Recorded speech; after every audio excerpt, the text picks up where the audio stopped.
लो जी खबर लो जी अगली जी के कह रहे हैं कि पीटीआई को बहुत बड़ा झटका। शकीला वहीद साहिबा जो है ना वो कहते हैं कि पीटीआई छोड़कर ये पीपल पार्टी में शामिल हो चुकी हैं।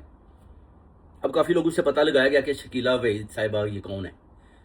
किसी ने किसी किस्म की इतलात नहीं, किसी ने बताया कि ये वुमेन विंग की कोई अपना यानी कोई इतलात इस तरह की इनको एक छोटा सा नोटिफिकेशन जारी किया गया वुमेन विंग की तरफ से।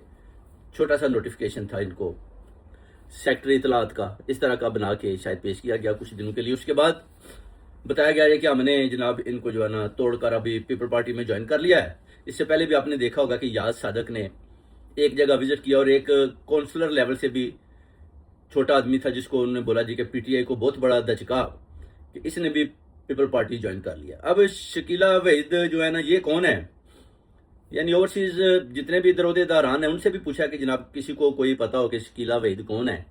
सब ने बोला कि हमने तो कभी ये नाम सुना ही नहीं। मगर ये जो झटके बता रहे हैं ना बेसिकली ये झटके इस हुकूमत को लग रहे हैं, शहबाज शरीफ को, नवाज शरीफ और ये पीपल पार्टी, ये जितने भी अहदेदारान पंजाब की तरफ हैं इनको बड़े बड़े झटके लग रहे हैं।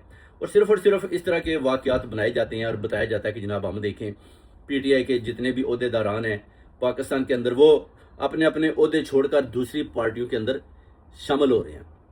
तो ये बेसिकली झटके अब इनको लगने वाले हैं। उसकी वजह है कि खान साहब का मुकाबला ये करने से बुरी तरह नाकाम हो चुके हैं, डरे हुए हैं। इनको पता है कि अगर खान बाहर आ गया तो जनाब हमारी हुकूमतें भी गई और ये जर्नैल्स भी गए और ये जितने भी उधर दौड़ भाग लगा रहे हैं इनके सारे सिस्टम और निज़ाम उधर के उधर ही रह जाएंगे। और ये उस झटके से डर रहे हैं बेसिकली। इन झटकों से कुछ भी नहीं होता पीटीआई को। पीटीआई अभी भी बड़ी एक बहुत मजबूत पार्टी, आप देख लें इस पर बड़े बड़े आए और पीटीआई के ऊपर उंगलियां उठाकर चले गए। करारुल हसन का भी आपने हाल देख लिया, जवाद अहमद का भी देख लिया।